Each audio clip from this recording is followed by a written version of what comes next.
And welcome back to Sunday Live here at Citizen Television. In the house tonight, the Iron Lady herself, Martha Karua. She's the party leader for the People's Liberation Party, PLP, and also presidential aspirant for 2027. We've been talking politics, we've been talking what's going on, and I'm asking the First Lady, Iron Lady, the violence we've been seeing here is reminiscent of what we're seeing in Uganda and Tanzania. Are we safe?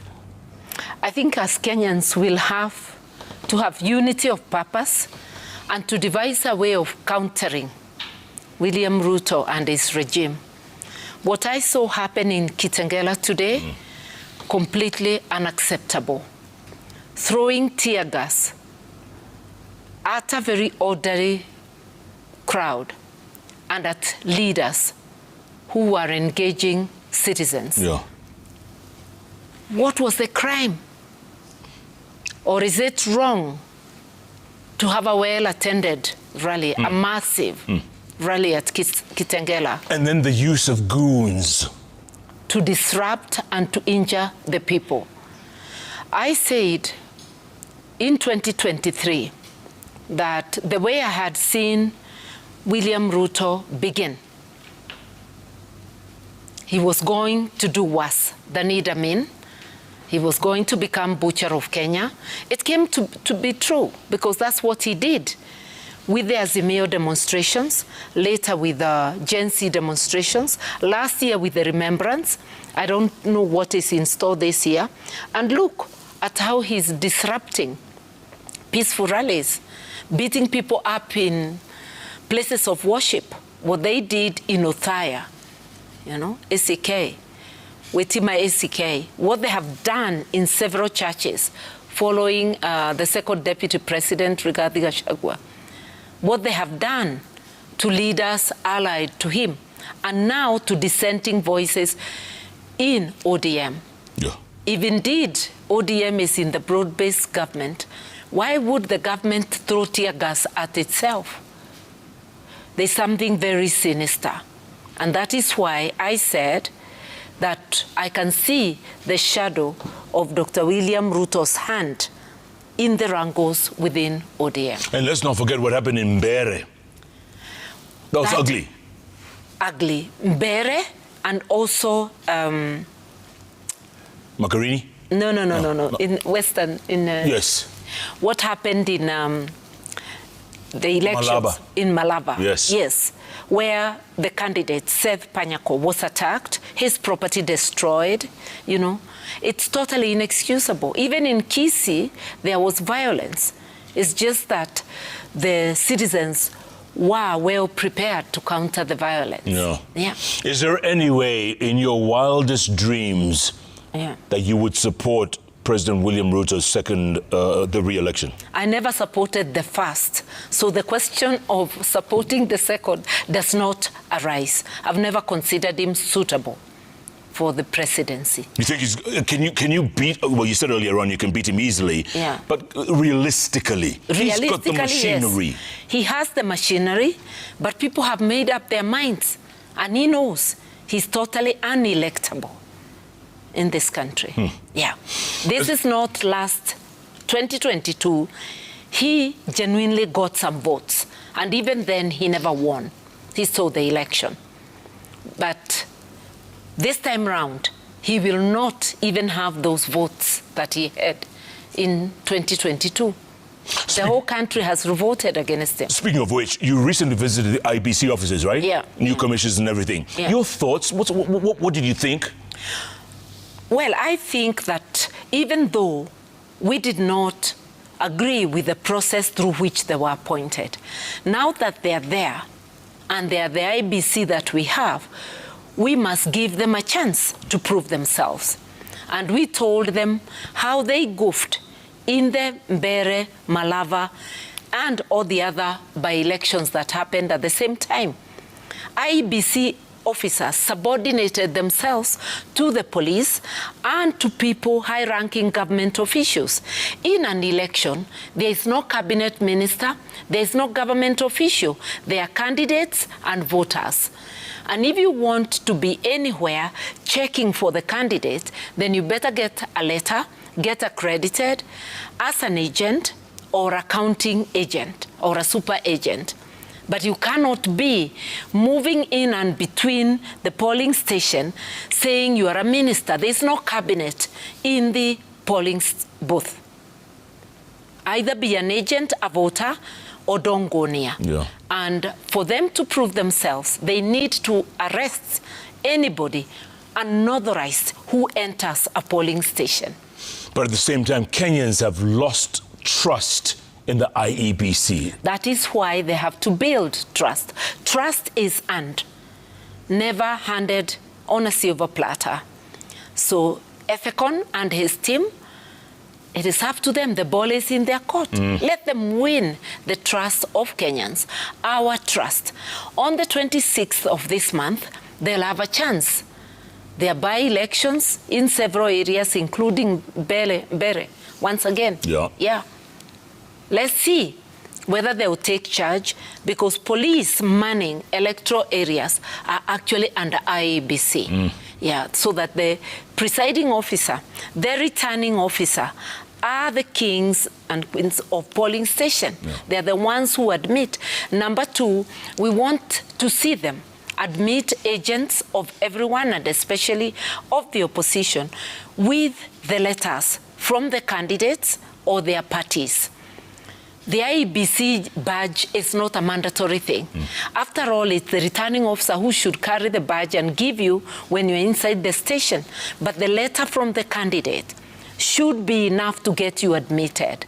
Refusal to admit is trying to gain time to stuff the ballot boxes. Admitting agents at 9, when elections have started at 6, then they have plenty of time to stuff. This is what we must reject. And this is what Efekon and team must correct. And they have to win the hearts and minds of Kenyans. Of Kenyans, yes. And I was reminding them, yes, they may say they were appointed by Dr. Ruto. He did that on behalf of Kenyans. They should never feel obligated to him as an individual. They are obligated to 50 million, 54 million Kenyans. And to remember, elections are emotive. You burn the country, you go down with the country. This is your country.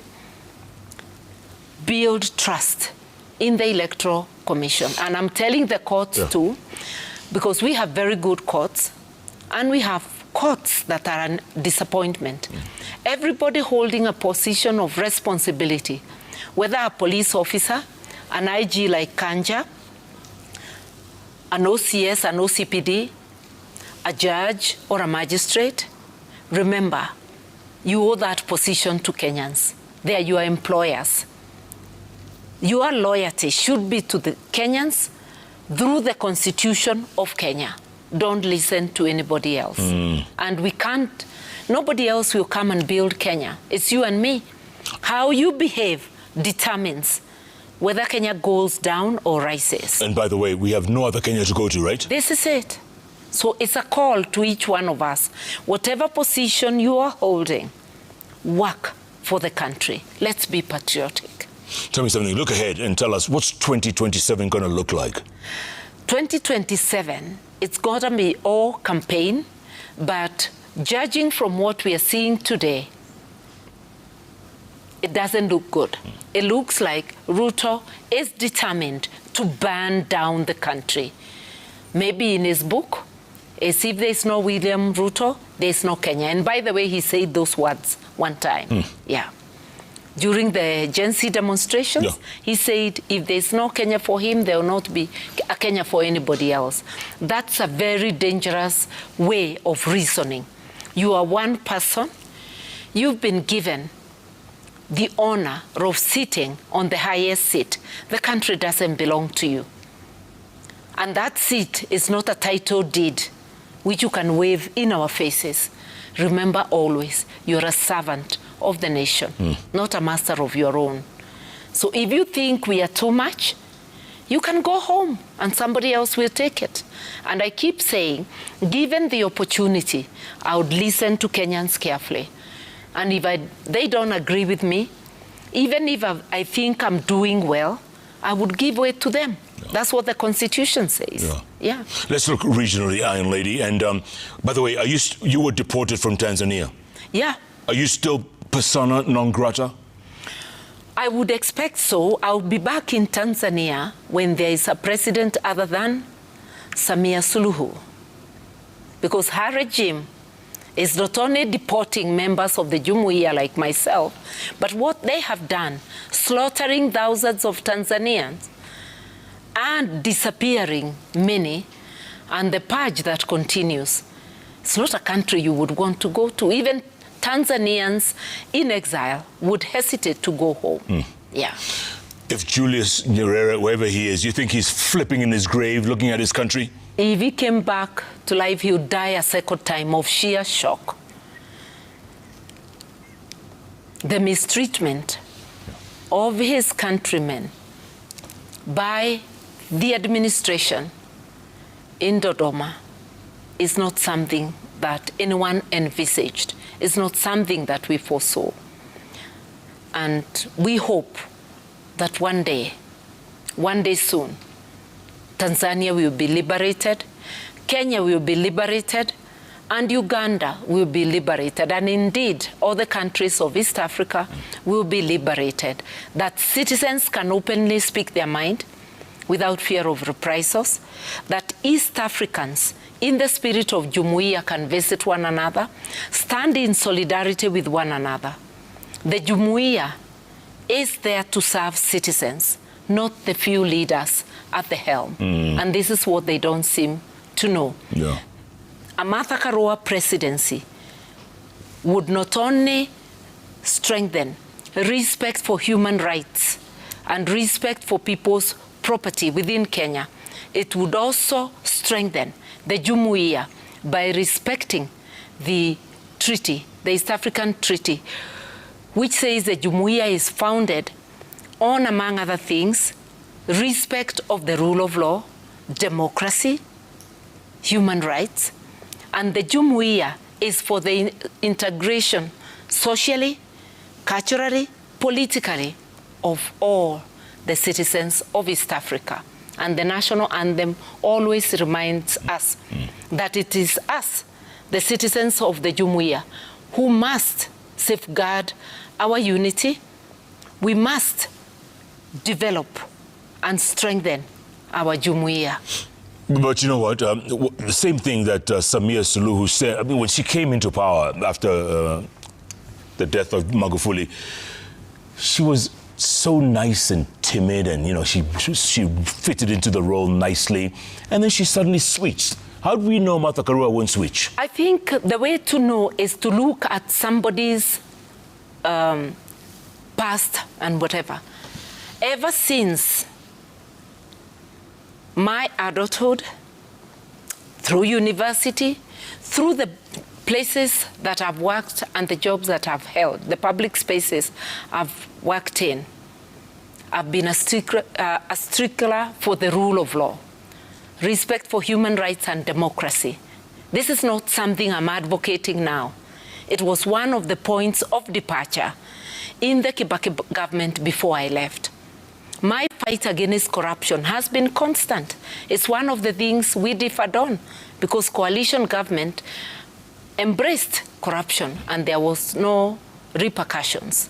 That's how come people like William Ruto could be appointed to cabinet when they had pending cases against getting money from the Kenya pipeline, pretending that he was selling them Gong forest, which was still a gazetted forest. So I have, in my past and now, advocated for the rule of law, human rights, and democracy throughout the Moi era. When people were not speaking out, we were speaking out, risking, and eventually taken to court to be injuncted against talking politics as a leader in the law society. So what I'm saying is this: if in the past you have shown that you do not respect the rule of law, you are unlikely to start respecting the rule of law. If you have been part of the corruption, you are unlikely to fix or fight corruption. So look at my CV. ask me what I did when I was in cabinet. I'll tell you, in water, I rolled out the water sector reforms. I brought in better governance, fought corruption in water, reduced the cost of water infrastructure. Notably, drilling of boreholes was reduced by 75%, and many other things. If you ask me justice, I will tell you that I did my best to get legislation that helps us to conclude, and also fought as a backbencher in the Parliamentary Committee on Constitutional Review. And the result of it is the 2010 Constitution, which I campaigned for, perhaps more than those I had left in government. And the president was opposed to it? Sorry? President Ruto was opposed to it? He was opposing it. I will also tell you that I resigned from cabinet, left power, privilege, and money, because when you resign, you leave the salary of a minister behind.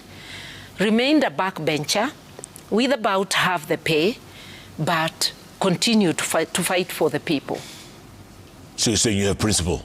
I am saying that my past can tell you that I'm fit for the job. From Tanzania, let's move over to Uganda. Recent elections, President Museveni has been in power. More than half the population has been alive. 40 plus? 40 years. 1986. 40 years. Your Plus. thoughts? Yes, plus. Your thoughts? Is that East Africa region and Africa as a whole, we need succession planning. And it is time that even political parties instituted term limits for leadership so that people can internalize what is in the Constitution. Because the Constitution of Kenya gives term limits for presidents. But our political parties' constitutions don't, except the Constitution of PLP, which we amended last year in 2025. We now have a term limit, which makes me ineligible in the next party elections. If we embrace term limits, people will internalize and understand better term limits for people who serve as presidents of the country. Yeah. And nobody can tell the country that they've got plans for them. Nobody will ever finish the work of developing Kenya. You get your 5 years, do your best in the 5 years. Leave the foundation you have laid to be built upon by other people. So for me, if Kenyans give me a chance to serve at the highest level, I would only do a 5-year term, so that Ruto must know, when we in the opposition are telling him one term is not a curse. You got 5 years, rejoice. Show your best in the 5 years.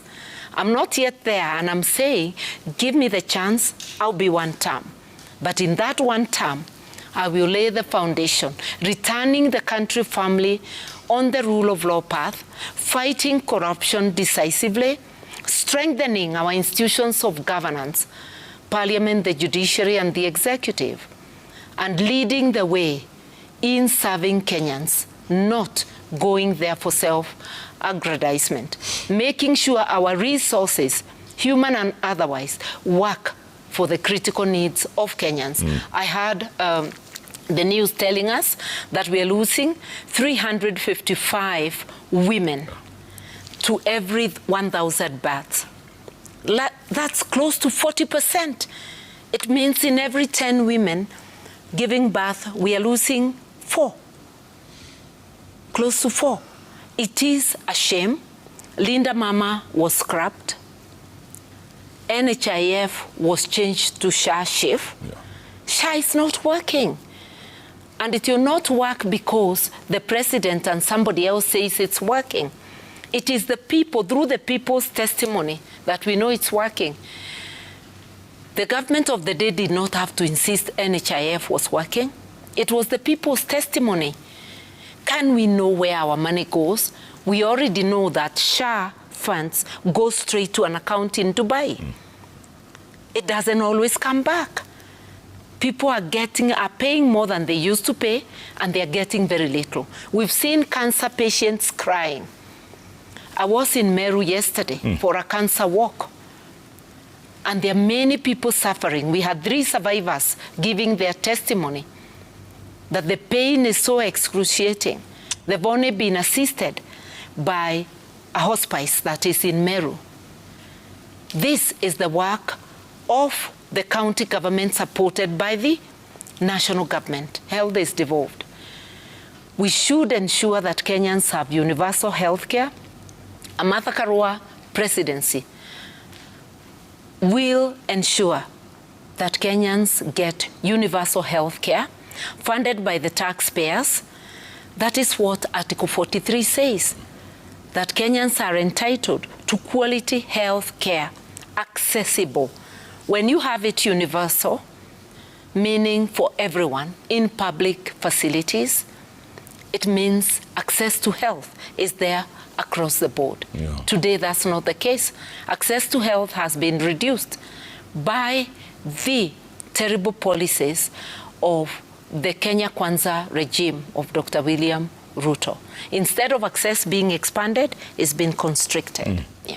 And you honestly think you can still be number 6?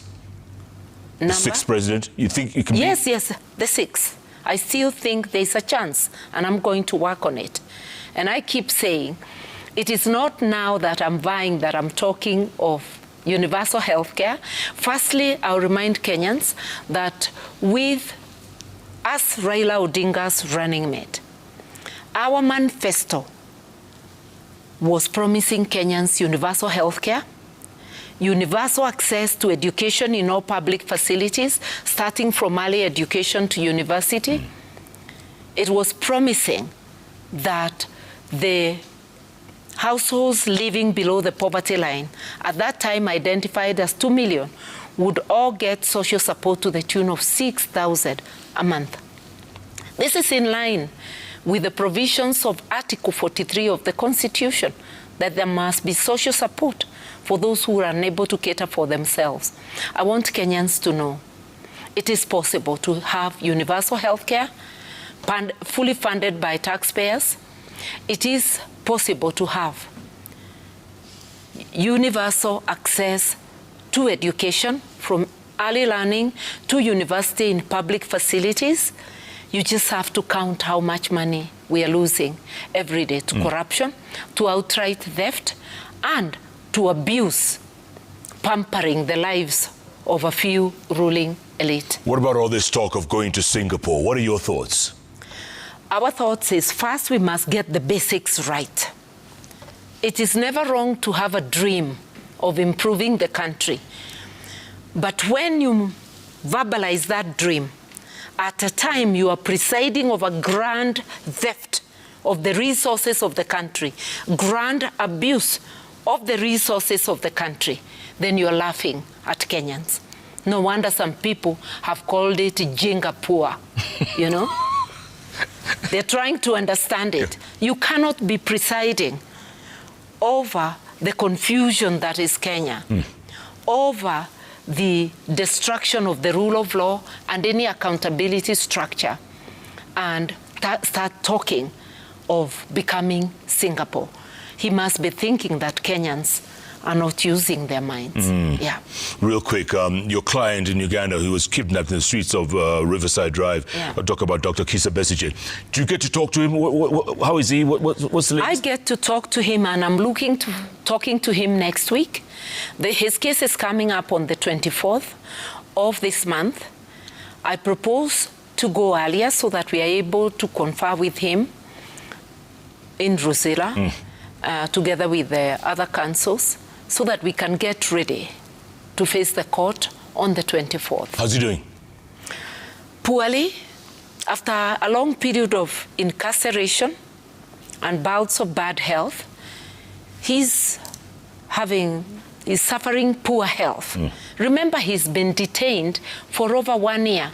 It's now 1 year, 3 months, because it was November 2023. Wow. And the law in Uganda is very clear that if you've been in custody for more than 6 months, 180 days, you are granted mandatory bail. We applied for mandatory bail we were not given. We've been applying for bail every time, and every time bail is denied. You do not know whether there are some hidden hands, why it is different for Dr. Kizza Besigye and his co-accused Obed Lutale, why they remain in jail, even when the law says they should enjoy their freedom as they wait for the case to get underway. And look at this this latest election. Bobby Wine, he's basically in action. Nobody knows where he is. His wife, you talked to Barbara Chagulani, right? Yeah. How is she? I mean, and they're giving her a hard time as well. I've not met her lately, but I have seen her talk on online and talk of the horrors visited upon her by the officers who broke into their home. I've seen Dr. Sarah Birete also talking of them getting her in the shower. And we know of another young lady, Kaija, who was also arrested in the shower. Whether they physically go on to violate you or not is not the issue. They're feasting on you with their eyes. This is totally unacceptable. And that's why as women of Kenya, women of Africa, we issued a statement to say this is unacceptable, calling on President Museveni as a husband, a father, and a grandfather to stop these atrocities and to rein in on the CDF who happens to be his son. We also appealed to the CDF, telling him, you're a husband, you're a father of daughters. When you violate one woman, you're violating every other woman in your life. And they're setting, their behavior sets stage, especially his postings on Twitter, for the soldiers to behave worse. So it's a situation that needs help, but I want to draw a parallel with it. In Kenya during the Gen Z demonstrations, what did we hear of? About rape of women going home. And we then witness retrieval of decapitated bodies, female bodies from Kware. There were said to be about 40. The government has never come clean. They refused to let volunteers to clear the Kware of any more bodies. You remember the volunteers were tear gassed? Yeah. The government did not provide any alternative of clearing the quarry to know whether more bodies were hidden. So you can see targeting of women to bear the brunt whenever there is some insecurity in the country. The government was feeling insecure because of Gen Z demonstrations. Who decapitated women? They tried to say it was somebody and they took him to court. And then he fled. Methinks he was released because there's no way you can walk out of a police station, a guarded police station, unseen. We have never heard of any demotion, anybody charged out of it.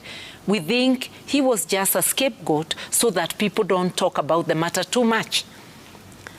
The government of William Ruto, the security forces under him, I believe, know about those decapitated bodies. And the buck stops at the door of William Ruto. So what is happening in Uganda? What happened in Tanzania worries us because it looks like the regimes are copying each other. Even the way the violence was visited upon Azimio and later Gen Z demos, the mass killings, because in all those demos, 100 plus. That's what then multiplied in Tanzania to become thousands. In Uganda, we saw violence during the elections. And I've always said that William Ruto is in a hurry to graduate as a dictator. I want to ask Kenyans, let's join hands. Let us not allow William Ruto to graduate to a dictator. And lady, there's a lot of feedback coming in. Olive, what do you have? There's lots and lots of feedback, huh? Yes, lots of feedback. We'll start with... thick and fast. Yeah, we have Oma Neko there. Ask Martha Karua, 2027 is around the corner. What is the exact Practical, unbreakable plan to stop election rigging, strategy, structure, safeguards. Kenyans are tired of being robbed in broad daylight. The nation is watching. Yes, the practical way of stopping any rigging. Mobilize the vote, go vote, stay around and guard the vote. If you're an agent inside, have a smartphone. We shall be relaying the results as they come in through the media, through social media, and we shall be counting the votes for ourselves. Because the moment the presiding officer has given his signature to the number of votes, we shall never again agree to be told, like unknowledgeable people, the way we were told by Chebukati, that do not announce. We shall announce polling station by polling station. We shall count ward by ward, constituency by constituency, and we shall aggregate the totals of the 290 constituencies. And by 10 p.m. on the day of voting, we must know who is the MCA, who is the MP, who is the governor, and who is the president. Remember, our polling stations have 700 and below number of voters. Yep. You can't count that for more than 2 hours. So the polling stations close at 6. By 9, we should be finished with that. By 10, we should be done with the polling. As long as you pay your agents. We must do this as a country. The same way we did in 2002, that's how Mwai Kibaki won against Kanu.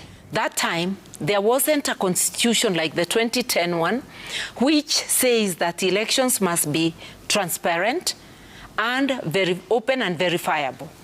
We did not even have the force of a constitution to help us to navigate the terrain. Yet Kenyans were relaying the results real time. People were counting for themselves. Yeah. I remember telling Kibuito that evening that if he doesn't give the certificate, within an hour we will make him irrelevant. We will call the elections for ourselves. He took the certificate to Mwai Kibaki. I think we need to get to that moment. Yeah. It is you and me who will stop the rigging. And do not accept to let your heart be dampened by propaganda from the KK regime. Their members keep on saying how they'll rig. They're not the only people with heads. We shall have counter-rigging strategies, and the surest one is what I've told you. Vote and guard the vote. And remember, by failing to cast your vote is as well as casting your vote for the wrong person. Let us make a decision. This country is ours. No doubt. Nobody will come to clean it up. No doubt. Yeah. All right, this is from Omondi Beckham. He says Karua is one of the betrayers who denied Baba presidency. She switched off electricity in 2007 Oh, God. and presided over the rigging of votes, and later they saw in Kibaki at night. He says Martha and change can never be in the same sentence. Let me say this. I am tired of those old men's tales. I will not call them wives, old men's tales. Now there's an added allegation of switching off electricity. So was Martha the Kenya power at that time? If Baba made me his running mate, I'll say like Mwai Kibaki, you can't be, my dear brother, all of a sudden too clever. If genuinely I had had anything to do with rigging Baba, I don't think he could have made me his running mate. So that matter is done and dusted. The elections were, Kriegler report said about the elections. I don't think we can start discussing that. Martha is synonymous with change, and PLP is the home of change, period. All right, Okay. Let's see who is up next. This is Lezen from Voi. Ask Honorable Martha Karua, has she ever apologized? This is related to the same. Has she ever apologized to Kenyans where more than 1,000 people died in the clashes of 2007-8 after she supervised the swearing-in of former President Kibaki at night, knowing very well... Let me say this. The persons to apologize for killing people are William Ruto and the Ocampo, those who were taken to The Hague. Remember, these crimes were investigated real time when the evidence was live. The accusations that Martha Karua had anything to do with it are coming more than 10 years later. This is something cooked in a kitchen. And whereas I'm very sorry that people died, I had nothing to do with it, all that time I was calling for respect for the rule of law, and those unhappy with the results to go to Parliament. I want to remind Kenyans, I wasn't happy with the gubernatorial results in Kirinyaga in 2017. I didn't ask people to kill each other. I went to court. I wasn't happy with the court. I had to abide by the results. I wasn't happy with 2022 elections. I believe both me and Baba were rigged. We didn't ask people to take up weapons and kill each other. We went to the courts. We were not happy with the results of the court. I have taken those results to the East Africa court. I am a law-abiding citizen. I root for the rule of law, and I would urge Kenyans, even when we disagree completely, let us obey the rule of law. I am very saddened that repeatedly the government of William Ruto has failed to obey the law and therefore killed hundreds. This government has killed close to 500 people since it came to power, and it is totally unacceptable. Yeah. Next. All right, let's see. This is, although the question will come up, the 500 figure, what are you basing that on? The 500 figure. You said this government has killed... Yes. If you go to the Azimio deaths, there are more than 100. You go to the Gen Z, more than 100. You come to last year, and those being killed by police daily. Actually, these are the reports of the Kenya National Commission on Human Rights and the Human Rights Fraternity. They are not Martha Karua figures. Yeah. All okay, right. Sylvia Kimunto from Baji says, please, Jeff, let Martha Karua tell us her agenda. What is she going to do for Kenyans? Let's stop talking about Ruto. What I'll do for Kenyans, and I've said many times, one, return the country to the rule of law. That means your rights as an individual, our rights collectively, and our resources are safeguarded.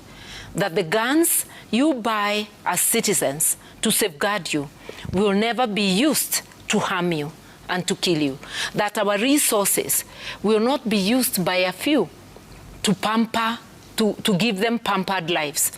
Our resources will be used to our critical needs: health, education, security, infrastructure, and all. A country cannot grow if we keep stealing from ourselves. So the rule of law is very important because it draws the boundaries. The law tells you how to use public finances. Our Constitution has a whole chapter. It tells you how to look after the human rights of everyone. It actually gives the government an obligation. It gives or entrenches the rights of the people, that people have a right to assemble, like people had assembled at Kitengela today. You must let people go on and talk to each other. The fear of being dethroned as an incumbent should not make you visit violence on the people whenever they meet. We are not under curfew. We are not under a state of emergency. Let the people free. Yeah. Listen to Tobias Baraka. He says, hello, Jeff. Please, would you ask Martha Karua whether she can be a running mate for Oburu Odinga, the youth leader? Certainly not, and I will not be a running mate to anyone. That's what I've said.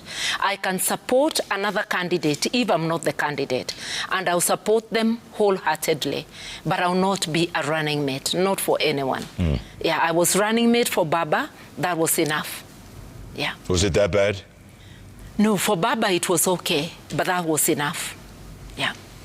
All right, we've already looked at this one. This is Tobias Baraka. This is Good Luck Korich, who says, thank you, Mama Martha Karua, for being a role model to our daughters in matters dressing code. She is ever smart and dependable. She always shows up for the weak in society. How I wish Kenyans could see leadership in this lady. She has been consistent and fearless, hence, as Jeff calls her, Iron Lady. Kabisa. All right, this is Jason the 6th. Please ask Martha whether she's ready to collaborate with our Gen Z leader, Sifuna, if she wants to be president, because without him, Jason says you cannot win. I don't know about that, but I know that Sifuna is a principled politician, and I would collaborate, not just with him, but with all people with whom we share ideals. Yeah. All right. Yeah. This is at Ule LD, and he's asked, or she's asked, kindly ask what immediate action should be taken to strengthen accountability in government today. Number 2, you've experienced in constitutional and national leadership. You have experience in constitutional and national leadership. What advice would you give to the current leaders to meaningfully address unemployment and economic inclusion? I'll start with that one to address unemployment. Okay. I think the first thing is to ensure that we have a just economy that is inclusive, not an economy that caters only for few. And what do I mean by that? 1, fair taxation, making sure that all our resources are being put to good use. Because when you steal public money, you are stealing the jobs that the youth could have. If it was meant for a road, so many people would be employed. Some bringing the materials, others as engineers. If it was for a water project, the same. If it was for a school, the same. But when it's put in somebody's pocket, that money does not circulate. It will go to lie in a bank account for the person to be called a millionaire or a billionaire. If it was for education, somebody is literally destroying your future. So it is very important that we fight corruption, that we have a regime of fair taxation. Right now, our taxpayers are overburdened. They cannot cater for their daily lives. You have a pay slip, but you cannot put enough food on the table. You have a pay slip, your children have to leave the academy where you had taken them and return to the public school. You have a pay slip and a mortgage, and you're being sold. Your car is being taken. This is not fair. People must be taxed at the level where the tax is a contribution for the services you get from government, but not punitive. A Martha Karua administration would immediately remove all punitive taxations. A Martha Karua presidency would remove the housing levy. We can have housing without the housing levy. And it was, Dr. Ruto knows that because during his, when he was President Uhuru's deputy, they had the affordable houses. We didn't have the housing levy.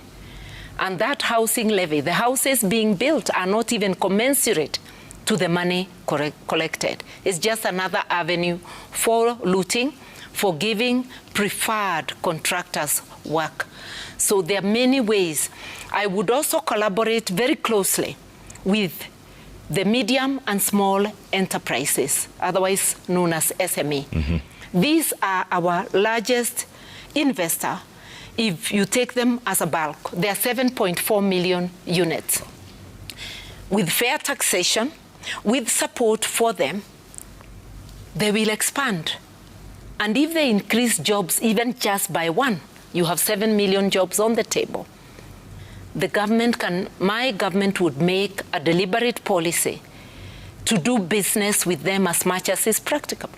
Anything they produce which can be bought by the government, we should buy from them rather than importing. If we import furniture, we are exporting jobs to the country where the furniture came from. If we buy from the SMEs, we are creating jobs in Kenya. There are 1,001 ways. Agriculture, investing in agriculture and agribusiness, a way of creating jobs for the people, all under the rule of law. For business to thrive, we must fight corruption. The very many licenses, we have to rationalize them to make sure that the business environment is good and we create ease of doing business. So those are some of the things that I would do. Yes. Okay. All right, this is B. Matambia, who says you've been consistent on the rule of law, but Kenyans have seen leaders compromise once power is near. Can you honestly say there are lines you would never cross politically, even if it costs you power? Definitely. I have left power before. I resigned voluntarily because I felt my hands were tied. I couldn't just sit, receive salary of a minister when I cannot be effective. I believe in honesty, in service. I believe in integrity. And it is not a must for me that I must be in leadership. I've been serving Kenyans for the last 14 years without them having elected me, without being in power or having a salary. For me, service is a call from my heart. For my country, it's for God and my country. Because this country will never advance without many of us agreeing to give it service. Those countries we love to go to, those countries, people of Africa are losing their lives crossing to them in boats, were built by people like you and me. It doesn't take much. It just takes collective effort for us to make Kenya the envy of many. All right, this is Ahmed Halif from Mombasa, and he asks, Honorable Martha, is Azimio dead? Your co-principal, Kalonzo Musyoka, is on record officially dissolving the coalition after the death of Baba, only for him to claim that it is still alive after the intervention of former President Uhuru Kenyatta, who, in my opinion, should enjoy his retirement rather than engage in active politics. May I first say that the party I lead, PLP, is not a part of Azimio. We left Azimio long before we even rebranded from the name NAK Kenya. So if you see Azimio meeting, that's not us. We are in the united opposition, and when the times draws near, no member of the united opposition will be able to be a member of another coalition. People will have to make choices. Whether Azimio is dead, that's up to those who still subscribe to it to give it that verdict. But to us, we are not its members. And the other question was? Former President Uhuru Kenyatta, should he stay out of politics? He has his rights just like everybody else. It is not for me to tell him whether to be in politics or not. I think we must be tolerant enough to give each other space, let everybody stand up and propagate what they believe in, and let the choice be for the majority of Kenyans. All right. That's the message. An SMS says, hey, Jeff, let Martha Karua know she could do with a bit more charisma. What is charisma? She flew, or he flew with you from Johannesburg. Yeah. She barely said a word, only speaks when spoken to. That's not true. Those who know me, and they are watching now, know that is not true. But it's not my business when I'm flying to keep talking to passengers. You are there as a passenger, not as an entertainer. She goes on to say, I pay taxes and most of her base is made up of taxpayers. I still adore her leadership. Pedigree. Pedigree, though. Yeah, but I'm saying, in a flight, even tomorrow, if I'm on a flight, I'm not going to start talking to everyone. That's disrespect. Yeah. All right, there are so many, but we'll take this as the last one. Yeah. This is Kariuki, 6565, from the courtroom to the political arena, Martha Karua, showing why fearless leadership matters for Kenya's next president. And Kariuki says, go, go, mama. Final thoughts. My final thoughts? Talking to Kenyans right. This is our country. Let us really pay attention to what is happening. Together, we can stop this regime from visiting violence on Kenyans whenever they meet, visiting violence on Kenyans in places of worship, stealing our money, abusing our resources. We can stop them. We need unity of purpose. And that's why in PLP, the home of change, we are saying unite, liberate. That is why in the United Opposition, we are saying together we'll give you one candidate, not just for presidency, but for all the seats. We need to take most of the seats, a majority of the seats in the next election to reset this country. Let us be serious. This is our country, our home. Is this the moment? This is the moment, yeah. Iron Lady Martha Karua, she missed by a whisker being number 6. She still has another chance. Number 5. No. Oh, it would have been number Baba would have been number 5. Oh, it Baba would have left. Been, yes. Martha Karua number 6. I've still not missed the chance of being number 6. Looking ahead, there's a vacancy ahead. Help me. Wow. And I'll help my country. Jeff, you might need a fire extinguisher for Sunday. I know. Was motto. That interview was and she's motto. Smiling, man. She's smiling. She's making me blush. Because you've been smiling. What an interview, folks. Let's have your feedback. Keep it coming at Koinange Jeff. At Barrows, at Citizen TV Kenya, at Martha Karua, at Iron Lady. The # Sunday Live. We're back with sports with the Dungu Man. At Emmanuel Endi. Good job. Fantastic.